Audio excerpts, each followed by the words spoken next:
हे guys, good evening everyone.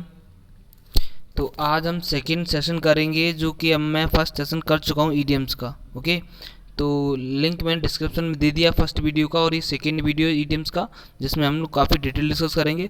और I hope आपको ये सारे के सारे ईडीएम्स मैं याद करा दूंगा और आपको याद रहेंगे, जो कि ये सारे के सारे ईडीएम्स काफ़ी इंपॉर्टेंट हैं और एज ए कम्पिटिटिव एग्जाम में, सभी एग्जाम में, पेपर में आपको पूछे जाएंगे।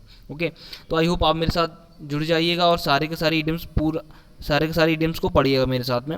आई होप आपको सारे समझ में आएंगे बहुत मज़े से। और आपको जो ईडीएम्स हैं, जिन स्टूडेंट को लग रहा है बहुत कठिन होता है याद करना, मैं उनको बता दूं, फिंगर टिप्स पे आपको ये सारे के सारे ईडीएम्स याद रहेंगे और आप इनको डेली की लाइफ में यूज़ करिएगा। देखो, डेली स्पोकन में भी काफ़ी सारा यूज़ होता है ईडीएम्स का, और एग्जाम पेपर के लिए तो इंपॉर्टेंट है ही। ओके, तो हम लोग स्टार्ट करते हैं फिर फर्स्ट ईडीएम्स से।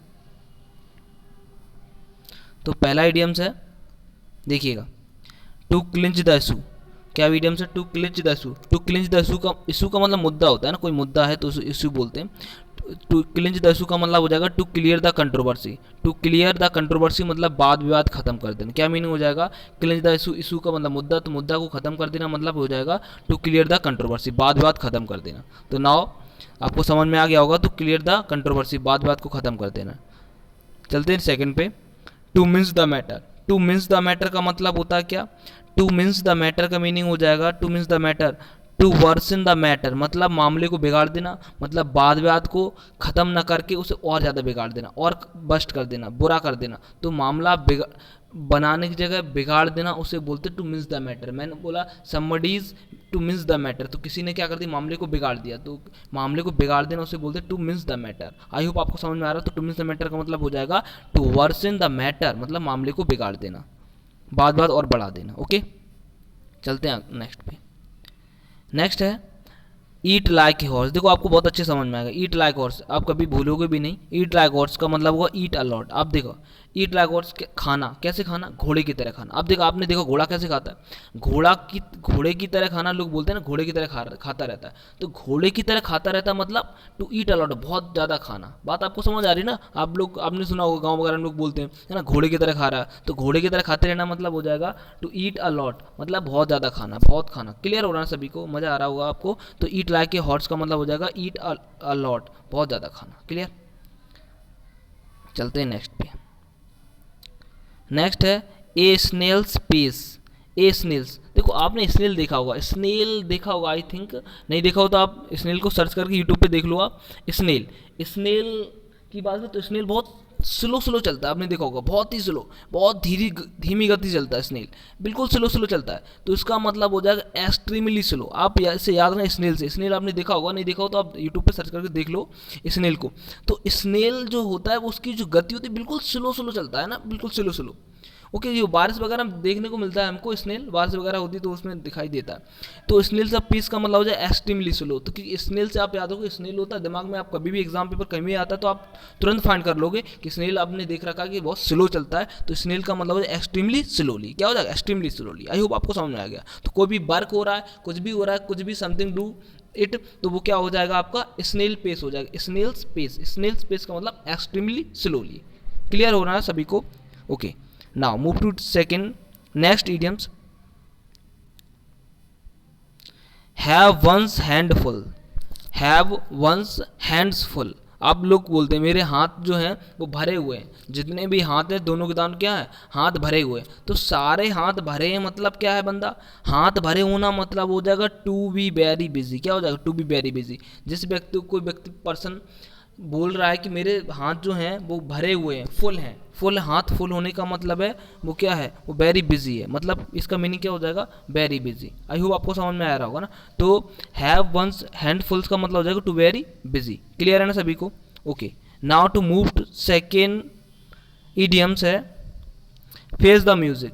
फेस द म्यूजिक, ये जो लिखा हुआ फेस द म्यूजिक, तो म्यूजिक फेस करने का मीनिंग क्या हो जाएगा, face the music. Face the music करना मतलब डांट फटकार सुनना किसी की, जैसे आपने कुछ भी बिगाड़ दिया भाई, है ना, कुछ भी आपने गलत कर दिया तो आपको डांटा जा रहा है, तो आपने कुछ भी कोई भी मैटर को ख़राब कर दिया। जैसे सपोज करो आप घर पे हो और घर पे आप बैठे हो तो आपसे गिलास ही टूट गया, तो गिलास टूट गया तो क्या कर दिया, मम्मा ने आपको डांट दिया। तो डांटना फटकारना क्या हो जाएगा, तो क्रिटिसाइज करना मतलब डांट देना किसी को, तो फेस द म्यूजिक क्या हो जाएगा, फेस द म्यूजिक। तो म्यूजिक का फेस करना का मतलब क्या हो जाएगा, किसी को डांटना, क्या हो जाएगा, डांटना फटकारना। आई होप आपको समझ में आ रहा होगा। तो फेस द म्यूजिक का मतलब हो जाएगा टू फेस द क्रिटिसाइज।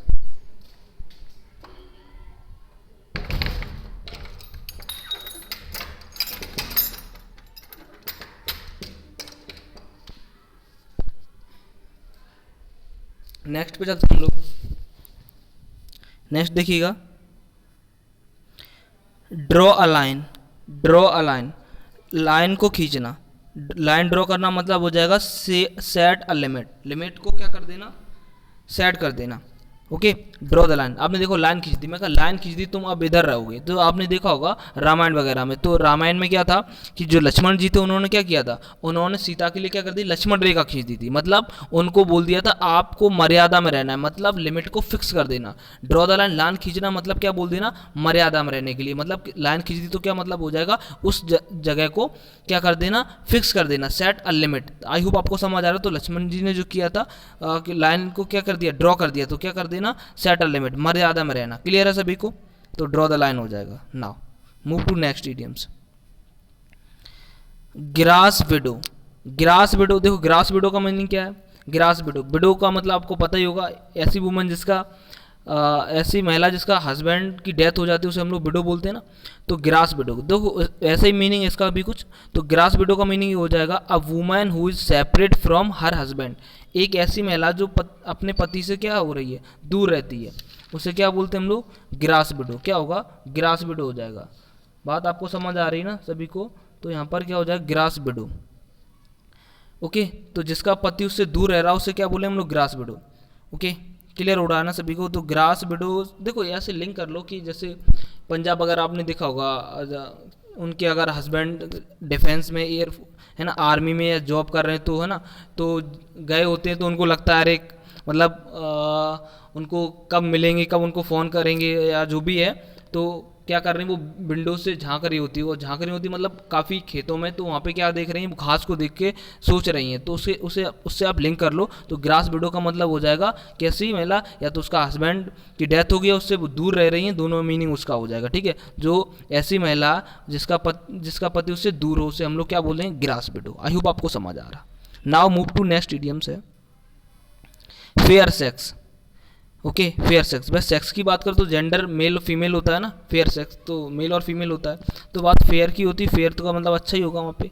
तो फेयर सेक्स का मतलब वुमन से है, तो नारी जाति की बात हो रही है ना। तो फेयर सेक्स से मतलब नारी जाति की बात हो रही है, तो वुमन होगा नारी जाति। इस तरीके से आप लिंक कर लो उसको। नाउ चलते हैं नेक्स्ट पे। नेक्स्ट है फेयर एंड स्क्वायर। क्या है, फेयर एंड स्क्वायर। तो फेयर एंड स्क्वायर है, तो फेयर मैंने अभी आपको पता अच्छा है, फेयर एंड स्क्वायर। तो फेयर एंड स्क्वायर का मतलब हो जाएगा इन एन ऑनेस्ट वे, मतलब निष्पक्ष, निष्पक्ष होना, इन ऑनेस्ट वे ईमानदार होना। तो फेयर एंड स्क्वायर का मीनिंग क्या हो जाएगा, ईमानदार होना। फेयर एंड स्क्वायर का मीनिंग क्या हो जाएगा, ईमानदार होना। आई होप आपको समझ आ रहा है ना। फेयर एंड स्क्वायर का मीनिंग, फेयर मतलब अच्छा ही है, तो मतलब जो अच्छा व्यक्ति है वो क्या है, ईमानदार है। तो फेयर एंड स्क्वायर का मतलब हो जाएगा इन एन ऑनेस्ट वे। इस तरीके से आप याद कर लो। चलते हैं 11 पे। 11 देखो, pull a long face. Pull a long face, pull a long face. देखो बोलिएगा आप जरूर, देखो बोलेंगे नहीं आप तो आप इसे लंबे समय तक याद नहीं रख पाएंगे, क्योंकि लैंग्वेज होती है वो डिपेंड होती है। आप प्रोनाउंस करोगे, बोलोगे, तभी आप इसे याद रख पाओगे। आप बोलोगे नहीं तो इसे याद नहीं रख पाओगे, आप लॉन्ग समय तक भूल जाओगे। तो पुल अ लॉन्ग फेस, तो किसी का मुंह को क्या कर देना, खींच देना। मुंह को खींच देना मतलब, मुंह को खींचना मतलब हो जाएगा लंबा मुंह कर देना। मतलब किसी का जो फेस है वो लॉन्ग हो जाएगा। लोग बोलते हैं कैसे मुंह लटका के घूम रहा, तो मुंह का क्या होना, लंबा मुंह होना, मतलब क्या हो जाएगा, टू हैव सैड, मतलब उदास होना। किसी को फेस को क्या कर देना, लंबा कर देना। आप बताओ, लंबा किसी का फेस कर दोगे तो कैसा फील करेगा, वो उदास फील करेगा नहीं करेगा। तो किसी का मुंह को फेस को क्या कर देना, लंबा कर देना, तो कैसा फील करेगा, टू हैव सैड, मतलब उदास हो जाएगा। तो किसी का लंबा मुंह कर देना, तो ऐसे आप लिंक कर लो, क्या हो जाएगा, उदास होना। क्लियर हो रहा है सभी को। तो पुल अ लॉन्ग फेस का मीनिंग हो जाएगा टू हैव सैड, उदास होना। Now move to next. Green hand. देखो ग्रीन हैंड, किसी की जो हाथ है वो कैसे हरे हैं, तो ग्रीन हैंड है, हाथ उसके ग्रीन है। तो याद रखिएगा जिसके हाथ ग्रीन है वो समझ लो कैसा पर्सन है, वो आपका इनएक्सपीरियंस्ड पर्सन है, मतलब अनुभवहीन। टायरो है, ग्रीन हॉर्न है, नोवेस है।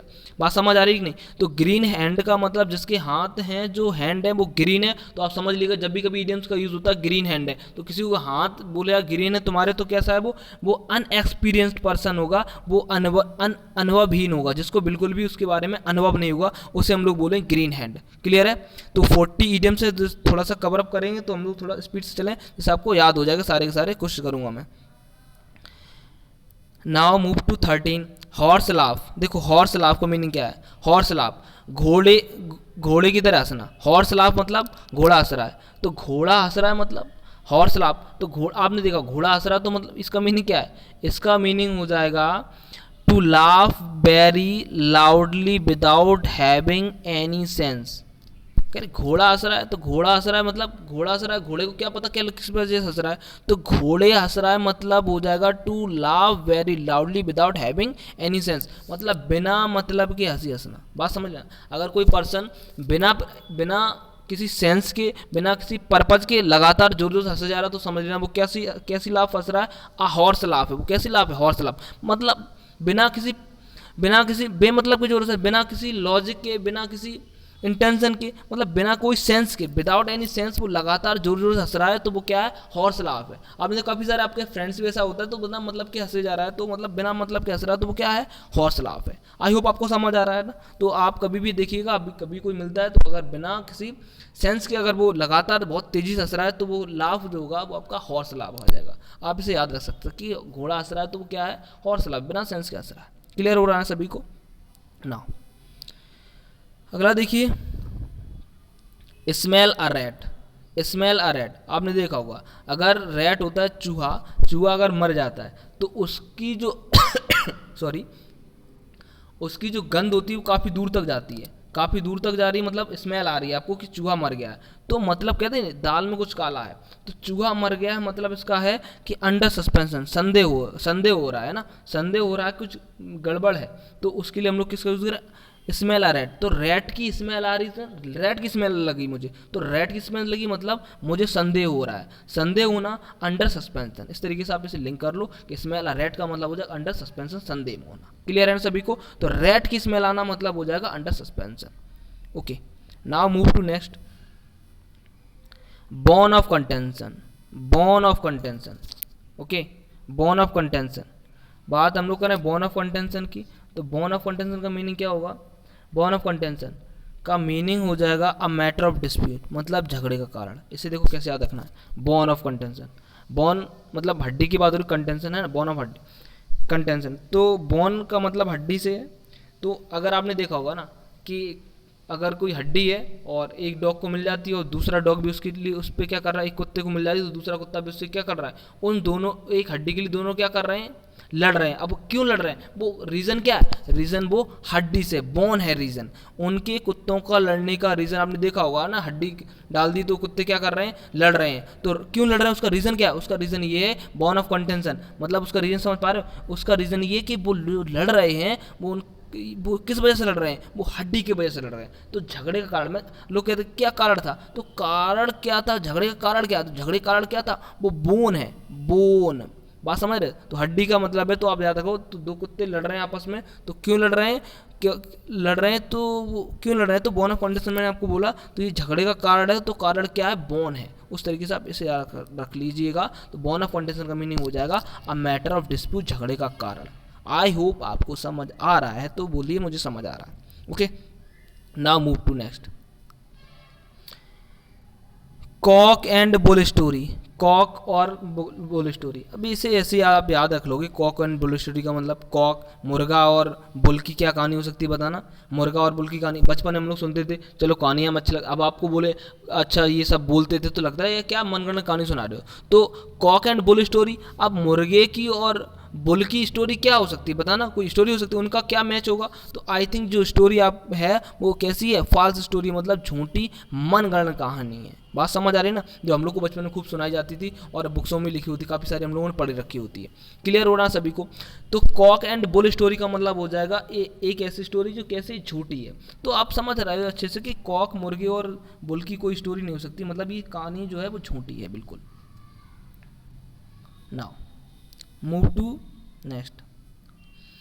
प्लो द सेंट्स, देखो यहाँ पे मैंने इडियम्स लिखा, plough and sands, flog dead horse, beat the air, wild goose chase और carry the coal to Newcastle. ये आपको 5 इडियम्स लिखे। 5 इडियम्स का एक ही मीनिंग होगा, जिसका मीनिंग हो जाए टू मेक फर्टाइल एफर्ट, मतलब व्यर्थ मेहनत करना, व्यर्थ की मेहनत करना, उसे हम लोग बोलते हैं plough the sands, flog the dead horse, beat the air, wild goose chase और carry the coal to Newcastle. अब इनको याद कैसे रखना है, इन सभी का मीनिंग एक ही है, व्यर्थ का काम करना मतलब व्यर्थ की मेहनत करना। अब इसको याद कैसे रखना है वो देखिएगा। पिलो का मतलब होता है जोतना, पिलो का मतलब क्या हो जाएगा, जोतना। अब तुम जोत कहाँ रहे हो, बालू में जोत रहे हो, ओके, बालू को जोत रहे हो, इसका मीनिंग क्या हो जाएगा, बालू को जोतना मतलब बालू को जो, सैंड्स का मतलब जानते हो, सैंड रेत होता है और सैंड्स का मतलब रेगिस्तान होता है। तो मैं आपको बोला पिलो का मतलब जोतना होता है। अब आप क्या कर रहे हो, पिलो में बालू में जोत रहे हो, तो बालू में जोत रहे हो। अब ये बताओ रेगिस्तान में आप हल से आप जोत रहे हो तो क्या करोगे, ये कैसा काम है, कुछ जोतने से कुछ होगा क्या रेगिस्तान में, रेगिस्तान में कोई फसल उगाई जा सकती है क्या, तो नहीं उगाई जा सकती है। तो आप जोत तो रहे हो लेकिन जोत कहाँ रहे हो, रेगिस्तान में, तो ये कैसा काम कर रहे हो, ये आप व्यर्थ का काम कर रहे हो, क्योंकि रेगिस्तान में कोई फसल नहीं उगती, ना कोई उगेगी, उसमें इतना रेती है, बालू है। तो प्लो द सेंट्स, तो सेंट्स में जोतना मतलब कैसा काम करना, यूजलेस एफर्ट, व्यर्थ का काम करना। बात समझ आ रही, फटाल से। अब दूसरा देखो, दूसरा कैसे याद रखना है आपको, इससे याद रहेगा कि सेंट्स से याद रहेगा कि रेगिस्तान को जोतना मतलब क्या करना, रेगिस्तान में जोतना, तो उससे क्या मतलब है, आप जब बालू में जोत रहे हो तो वो क्या है, वहाँ पे कोई फसल नहीं उगाई सकती, मतलब है वो आप कैसा काम कर रहे हो, यूजलेस एफर्ट कर रहे हो, फोटाइल आपका एफर्ट है वो। अब इसे को कैसे रखना, flog the dead horse, flog का मतलब होता है चाबुक, चाबुक मतलब कोड़े, जिसे कोड़े बोलते हैं ना, चाबुक। अब तुम क्या कर रहे हो, घोड़ा मरा हुआ है, चाबुक उससे मार रहे हो, मतलब घोड़े को मरे हुए घोड़े को क्या कर, कौड़े मारो। अब मरा हुआ घोड़ा ऐसा तो होगा नहीं, अब कौड़े मारोगे तो उठ के दौड़ने लगेगा, ऐसा तो पॉसिबल नहीं है कि घोड़ा उठा और दौड़ने लगा। तो मतलब है मरे हुए घोड़े को मारोगे तो क्या कर रहे हो, तुम कोई काम नहीं कर रहे हो, मतलब आप वहाँ पर व्यर्थ की मेहनत कर रहे हो। टू मेक फर्टाइल एफर्ट मतलब आप क्या कर रहे हो, व्यर्थ की मेहनत कर रहे हो। तो घोड़ा तो उठ के भागने वाला नहीं, तो ये भी क्या हो गया, व्यर्थ का काम हो गया। बात समझ आ रही ना। तो फ्लॉग द डेड हॉर्स, मरे घोड़े कौड़े मारना मतलब ये हो जाएगा यूजलेस एफर्ट, ठीक है। अब दूसरा देखिए, बीट द एयर। अब एयर को पीटना, अब देखो किसी पर्सन को पीटोगे तो आपको पता ही क्या होने वाला आपका, है ना। तो आप पीट किसको रहो, एयर को। तो एयर में हवा में हाथ पैर मारना, हवा में हाथ चलाना, हवा में हाथ पैर मारना, तो इसका मतलब भी क्या है, इसका मतलब व्यर्थ का काम करना, मतलब फर्टाइल एफर्ट मतलब व्यर्थ का काम करना। बात समझ रही ना, व्यर्थ का काम करना। तो हवा में हाथ पैर चलाने का मीनिंग भी क्या हो जाएगा, हवा में हाथ पैर चलाने का मीनिंग भी क्या है, हवा को मारना मतलब ये हो जाएगा फर्टाइल। तो हवा को आप मार भी नहीं सकते, तो मतलब ये क्या हो जाएगा, फर्टाइल एफर्ट हो जाएगा। क्लियर है ना, समझ आ रहा। दूसरा देखो, सभी का मीनिंग मैंने आपको बता दी, एक ही है, wild goose chase. Wild goose chase का मतलब भी हो जाए, विल्ड गूस चेस काफ़ी बार एग्जाम पूछा जाता है, तो विल्ड गूस चेस का मतलब भी हो जाएगा व्यर्थ का काम करना, मतलब फालतू का काम करना। क्लियर हो रहा सभी को, आई होप आपको समझ आ रहा होगा। चलते हैं नेक्स्ट पे, carry the coal to Newcastle. Carry the coal to Newcastle, इसका मीनिंग बताओ क्या होगा। तो इसका मीनिंग मैंने लिख भी दिया है, क्या होगा,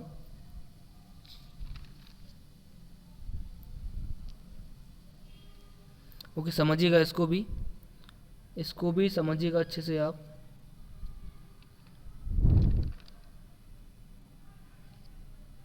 देखो इसका क्या मीनिंग होगा, तो कैरी द कैसल, देखो न्यू कैसल जो जगह है वो इंग्लैंड में एक जगह है, कैसल है ना, जहाँ पे कोयले वगैरह खान है, जहाँ पे कोयला निकलता है बहुत ज़्यादा, तो वो है। अब ध्यान दो, इसको याद कैसे रखना है आपको, इसको याद कैसे रखना है वो ध्यान दो। अब कैरी कर रहे हो, अब आप क्या कर रहे हो, जो कैरी है, कोल का मतलब कुछ कोयला मैंने आपको बता दिया है, न्यू कैसल।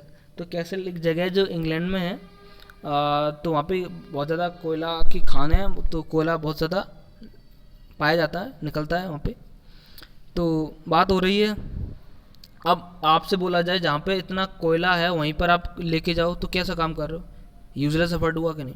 अब सपोज करो, देखो मैं आपको और बिल्कुल आपकी तरह समझाता हूँ। बिल्कुल होता क्या है, जैसे कोई पर्सन गांव का है ना, तो गांव का पर्सन अगर सिटी की तरफ जाता है, यानी किसी अपने रिलेशनशिप में मतलब कहीं अपने रिलेशन में जाएगा, तो वो क्या करता है, अपने यहाँ से क्या लेके जाएगा, अपने यहाँ से कुछ फ्रेश वेजिटेबल्स या मिल्क मिल्क वगैरह या घी वगैरह की बात करें तो ये सब लेके जाएगा सिटी में, है ना। तो ये क्यों लेके जाएगा, क्योंकि वहाँ पे यहाँ पे एकदम से प्योर और अच्छा मिलता है, इस वजह से।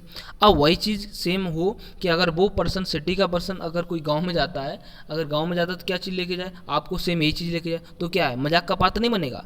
अब जब ऑलरेडी चीज़ वहाँ पर है बहुत ज़्यादा, तो वही चीज़ आप लेके जाओगे तो कैसा काम कर रहे हो, यूजर से वर्ड हुआ कि नहीं, समझ आ रहा ना सभी को।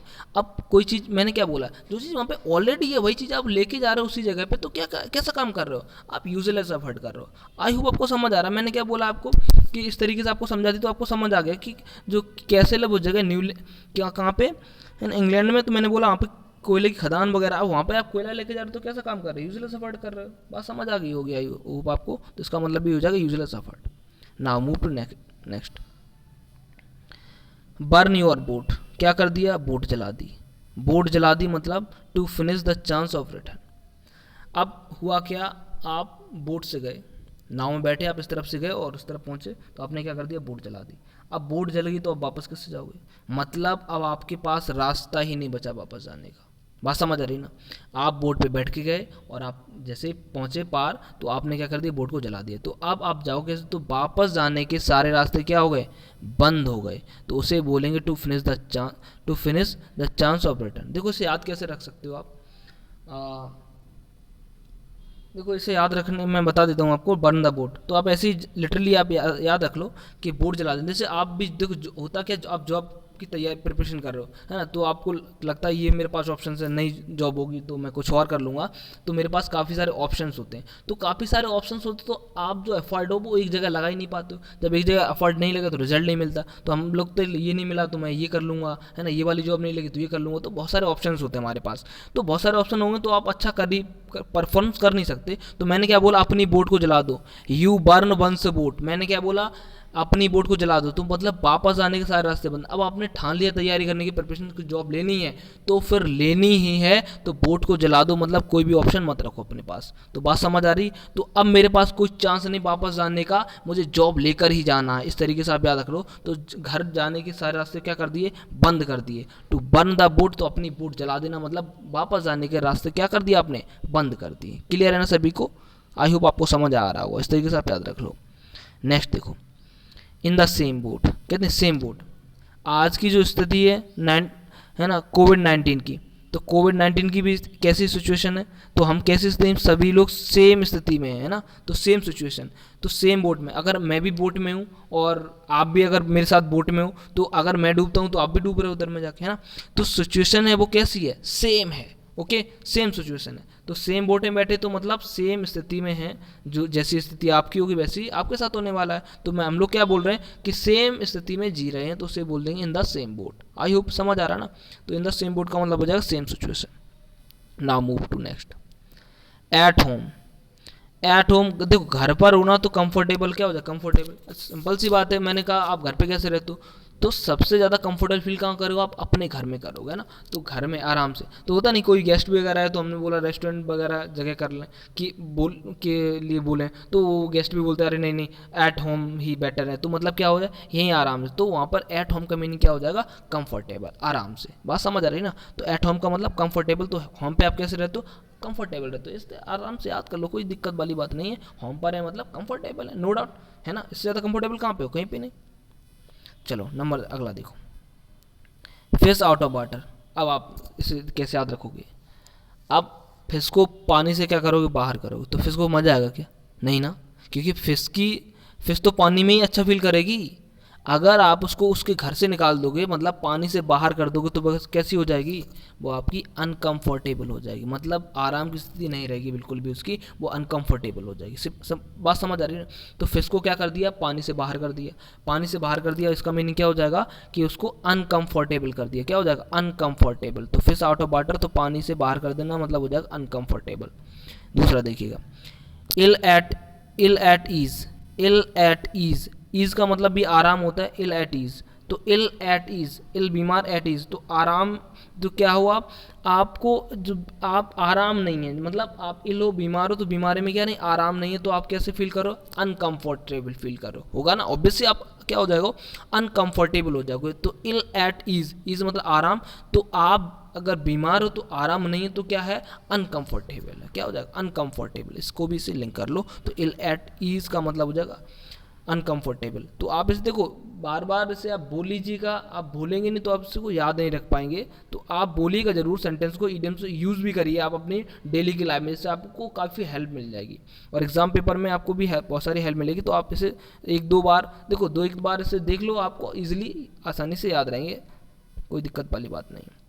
28, dog with two tails, dog with two tails, dog की कितनी टेल्स, दो है, टू टेल्स मतलब वेरी हैप्पी। आपने देखो डॉग देखा होगा, देखो गांव वगैरह में क्या होता है, ये डॉग है, गांव वगैरह में क्या कहीं भी डॉग है, तो डॉग आपने देखो टेल्स बहुत तेज़ी से लाता है ना, बहुत तेज़ी से, आपने देखा होगा जब अगर आपके पास भी हो, आपके पास डॉग हो, कुत्ता आपके पास हो, या आपने देखा भी हो आपके पास है, तो मतलब वो कभी कभी उसकी जो पूंछ होती है ना, पूंछ बहुत स्पीड से हिला रहा है, बहुत स्पीड से हिला रहा हो, तो हमें पता नहीं चलता इसकी एक पूंछ है दो पूंछ है, तो स्पीड से क्यों हिला रहा होता है, कुछ ना कुछ उसे चाहिए होता है, या जो भी चाहिए होता है ना उसको खाने को, जो भी है, तो बहुत तेज़ी से लाता है, तो बहुत तेज़ी से आपने देखा बहुत तेज़ी मूव कर रही है, बहुत तेज़ी से ला रहा है, तो आपने देखा होगा उसको कि उसमें पता नहीं चलता कि एक है कि दो है, ये बहुत तेज़ी से घूम रही, तो आप इससे लिंक कर लो, बहुत तेज़ी का मतलब होता है वो वेरी हैप्पी, मतलब कैसा है, बहुत ज़्यादा खुश है, आपने देखा होगा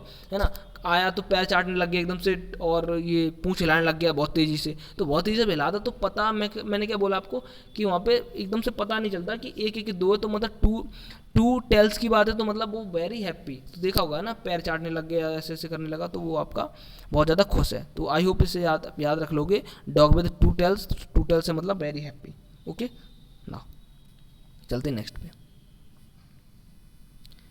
अ clean break, a clean break, देखो अ क्लीन ब्रेक को कैसे याद रखो, अ क्लीन ब्रेक यानी मैंने बोला दो पर्सन है, दो लोग हैं जो रिलेशनशिप में है ना, रिलेशनशिप में दो लोग हैं, और लड़की जो है वो चाहती है कि हम मतलब इससे अलग हो जाऊं या इससे सेपरेट हो जाऊं, है ना, वो चाहती है वो सेपरेट हो जाए। तो जब बात उनसे मिलने की हो रही है, या जो भी है, कि अभी मैंने कॉल किया तो आपको बोला जा रहा है नहीं नहीं, उस टाइम वो आपको बोल रही है नहीं नहीं उस टाइम मेरी कॉलेज का टाइम होगा, नहीं मिल सकती, यहाँ नहीं जा सकती, वहाँ नहीं, तो आपको काफ़ी सारे एक्सक्यूज़ दे रही है ना, तो इस तरीके से, तो इस तरीके से वो क्या, इस तरीके से वो ऐसे बोल रही है, तो ऐसे ना इस तरीके से बोल रही है, इसका मीनिंग क्या है, इसका मीनिंग ऐसे ना बोल के वो डायरेक्टली क्या बोल दे भाई, डायरेक्टली आपको बोल दे कि भाई मैं आपके साथ नहीं रह सकती, क्योंकि आप जो है वो आप मेरे लिए कंफर्टेबल नहीं हो, या आप मेरे खर्चे नहीं उठा पा रहे हो, आप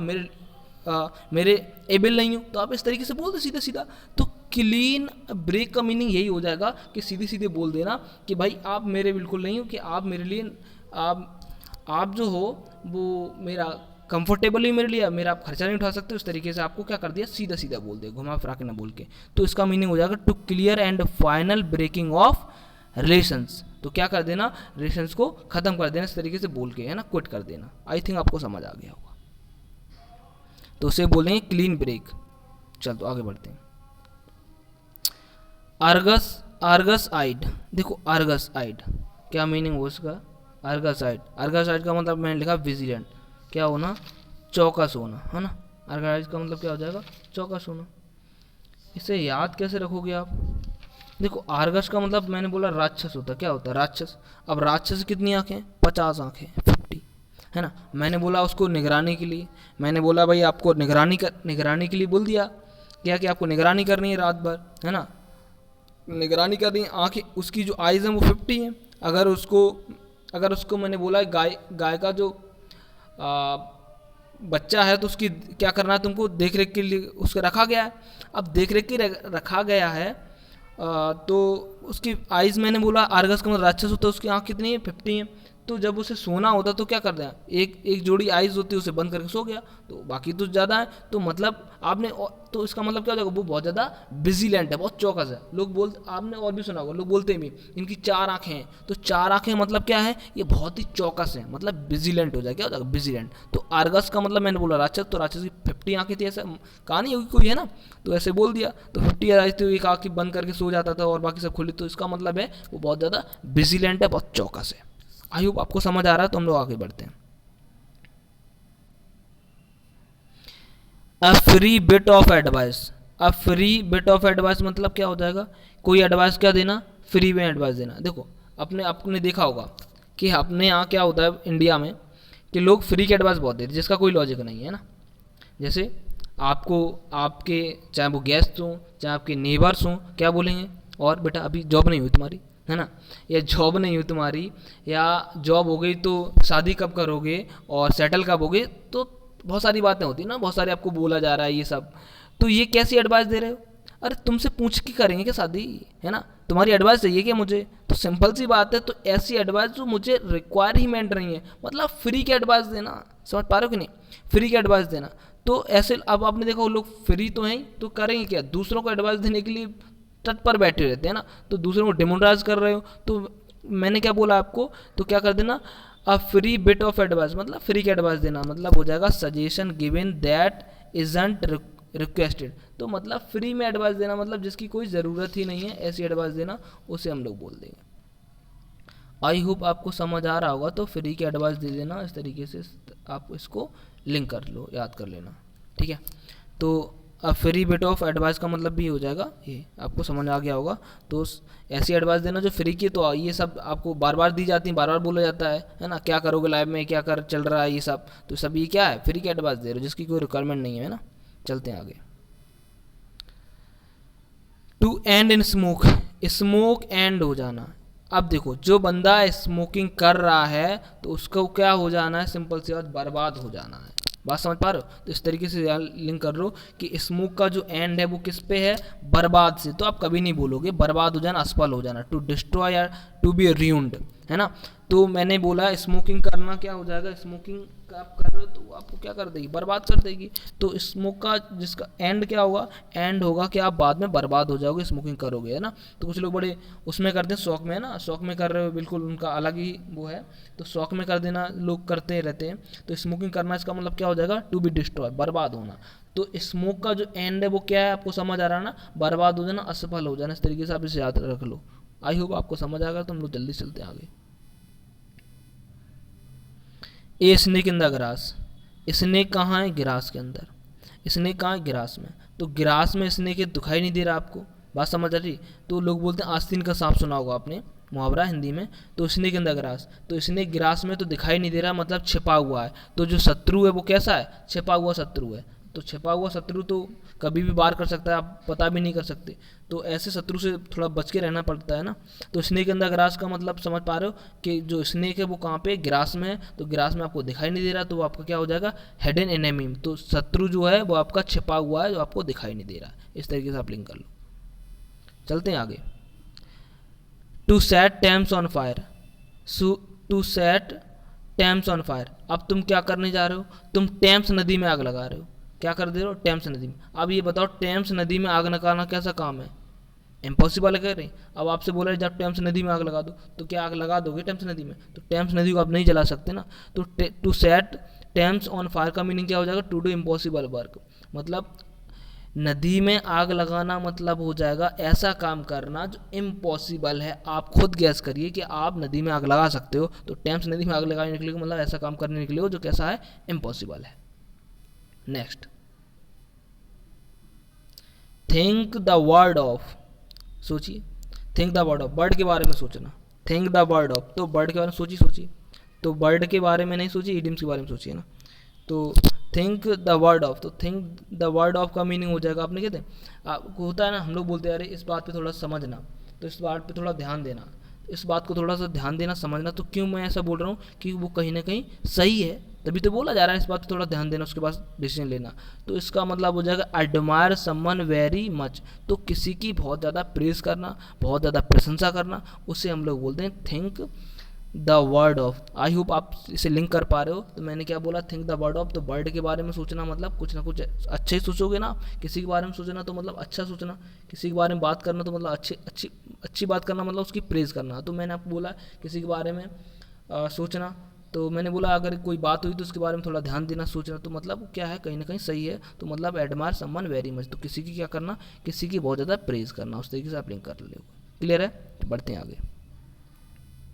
read the between lines, read the between line, देखो लाइन को रीड करना मतलब बहुत ज़्यादा गूढ़ अर्थ छिपा, इस तरीके से कुछ ऐसे छुपा हुआ है बुरी है ना अंदर। अब अंदर छुपा हुआ मैंने बोला आप इसके अंदर पढ़ो, यही मैं ऐसे करता हूँ ऐसे।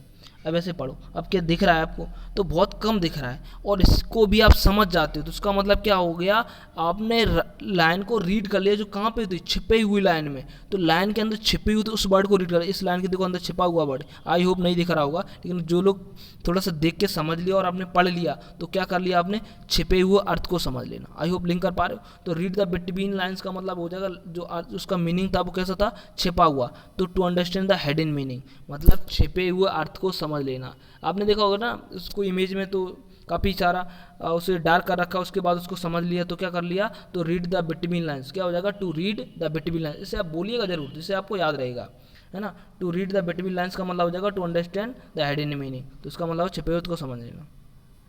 आई होप आपको अच्छा लग रहा होगा, तो अच्छा लग रहा है तो उसको आप फॉरवर्ड करिए, है ना, सब्सक्राइब करिए और उसको शेयर भी करिए। Now move to next, beat the record, देखो रिकॉर्ड को पीटना, रिकॉर्ड को पीटना मतलब रिकॉर्ड को तोड़ना, है ना।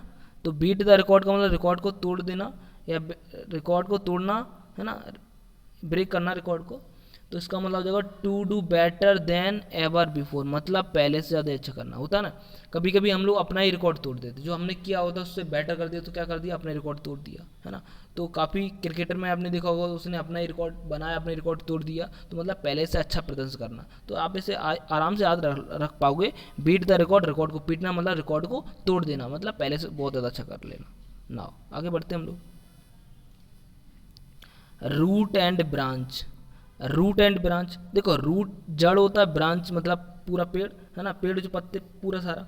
अब बात क्या हो रही है, रूट में का पूरा का पूरा पेड़ कहाँ की बात, रूट और उसकी ब्रांच दोनों की। तो रूट और ब्रांच दोनों की बात हो रही है, मतलब होता है कि पूर्णता चाहिए, मतलब कंप्लीटली। जब अब बचा क्या पेड़ में भाई, जब मैंने रूट की बात कर ली, ब्रांच ही बता दी, अब उसके अंदर बचा भी क्या, पूरा का पूरा उसमें आ गया, तो मतलब है कंप्लीटली। बात समझ पा रहे हो, समझ पा रहे हो ना सभी लोग। तो मैंने बोला ट्री है, ट्री का क्या कर लिया, ट्री का रूट और ब्रांच दोनों की मैंने बात की, तो दोनों की बात की मतलब कंप्लीटली हो जाएगा पूर्णता, तो अब उसमें कुछ बचता भी नहीं है, तो उस तरीके से आप इसे लिंक कर लो। नेक्स्ट है बैक एंड कॉल, देखो बैक एंड कॉल, बैक का मतलब मैंने लिख दिया इशारा, क्या होता है इशारा, तो किसी को इशारे से बुलाना। देखो आपने देखो किसी को बोला तो इशारे इस तरीके से बुला लेना, इशारे से किसी को, तो इशारे से किसी को बुलाना मतलब ready to obey order instantly, मतलब आज्ञा में रहना, आज्ञा मतलब जी हजूरी, जो आपके इशारों पे चले।